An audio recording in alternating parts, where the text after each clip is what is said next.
Kembali lagi di channel saya. Cerita kali ini saya angkat dari pengalaman almarhumah nenek saya sendiri. Saat beliau masih hidup dan masih muda.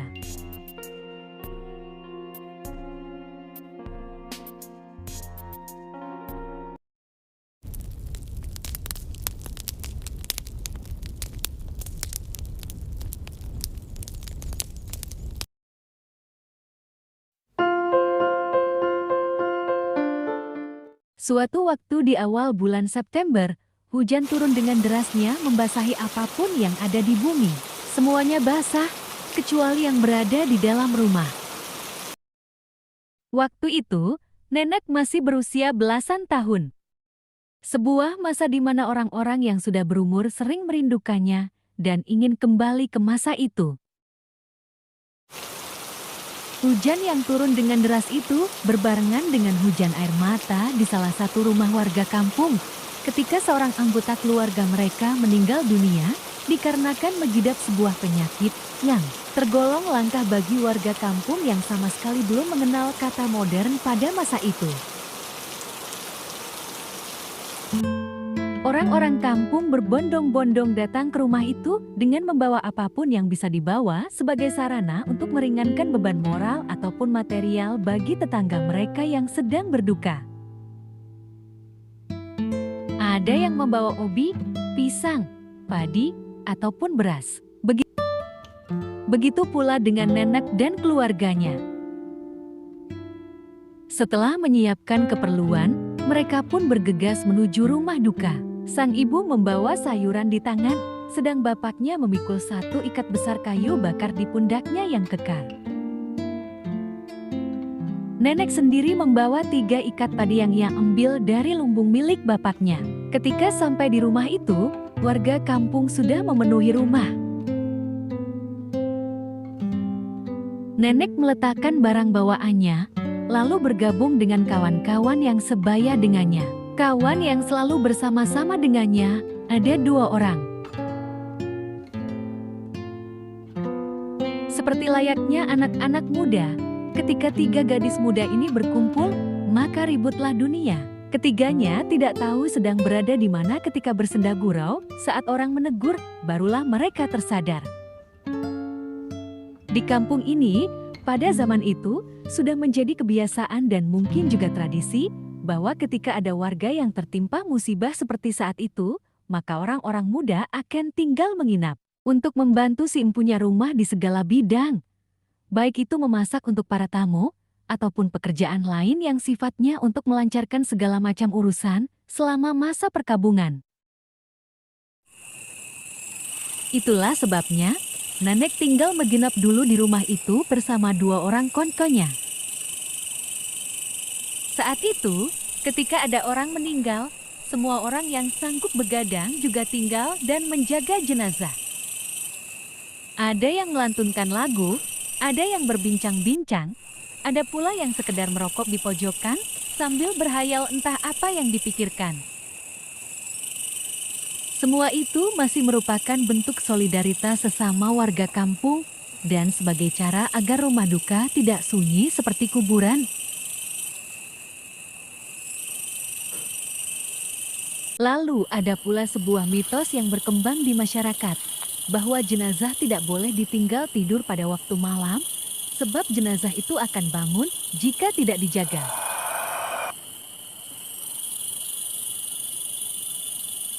Semua rumah di kampung ini modalnya sama, berbentuk rumah panggung dengan kolong rumah yang luas dan berlantai tinggi, beratap daun rumbia, dan berdinding anyaman bambu.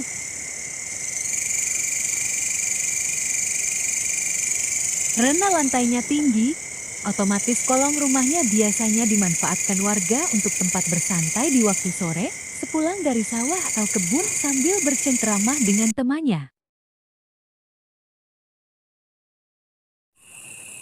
Di kampung ini pula, ketika seseorang meninggal, jenazahnya tidak langsung disemayamkan, tetapi masih berada di rumah selama 3 hari.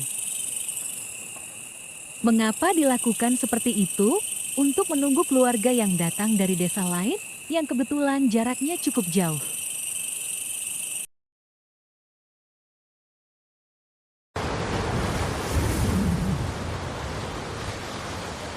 Pada malam kedua, ketika orang-orang masih berada di rumah berbincang ini dan itu, ada seorang lelaki yang sudah agak tua. Tetapi belum memiliki istri, mungkin karena faktor tidak laku, atau lelaki ini bernama Moshes, juga nama samaran. Rumahnya terletak agak jauh dari rumah yang saat itu sedang berduka. Karena ia seorang yang punya kebun yang luas dan bermacam-macam tanaman di dalamnya, Moshes bermaksud hendak mengambil sejumlah pisang yang sudah matang di rumahnya untuk menjadi cemilan bagi para pelayat yang masih tinggal. Moshes bukan merupakan tipe orang yang penakut, apalagi untuk sekadar berjalan ke rumahnya sendirian malam-malam begini. Tetapi rupanya ia ingin merasakan bagaimana rasanya ditemani gadis-gadis muda berjalan pada malam hari. Sambil curi-curi kesempatan dalam kesempitan. Lalu dengan alasan yang dibuat-buat akhirnya diajaklah nenek beserta dua orang kawannya untuk menemani lelaki itu menuju rumahnya, hendak mengambil buah pisang.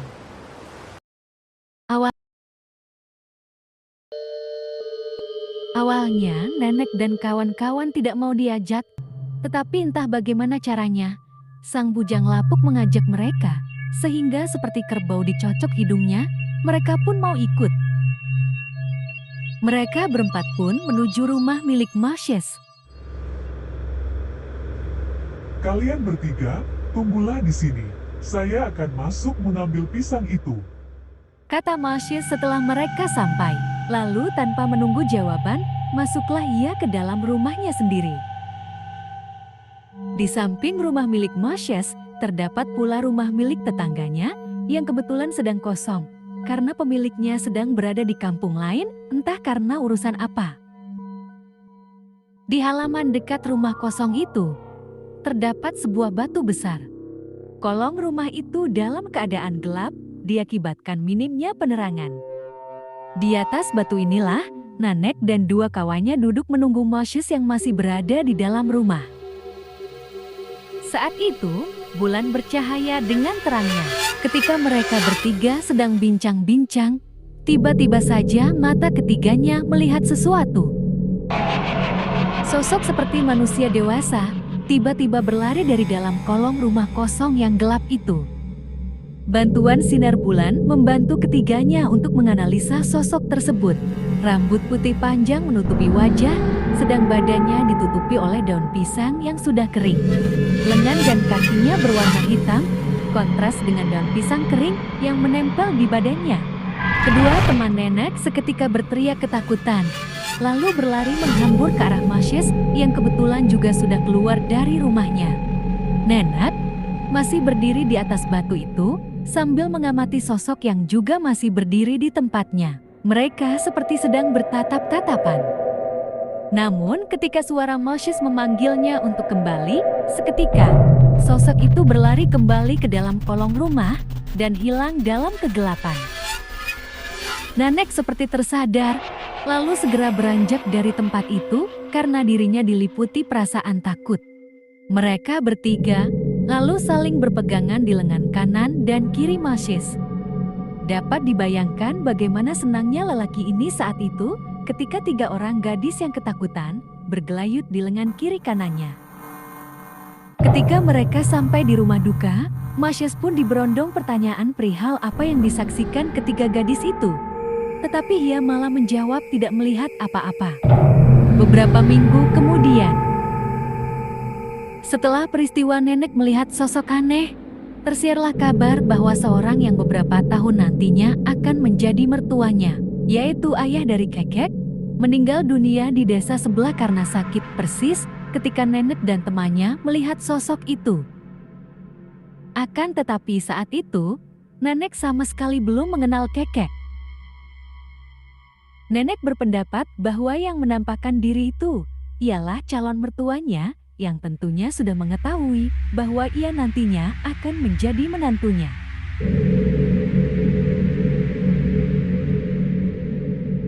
Selesai.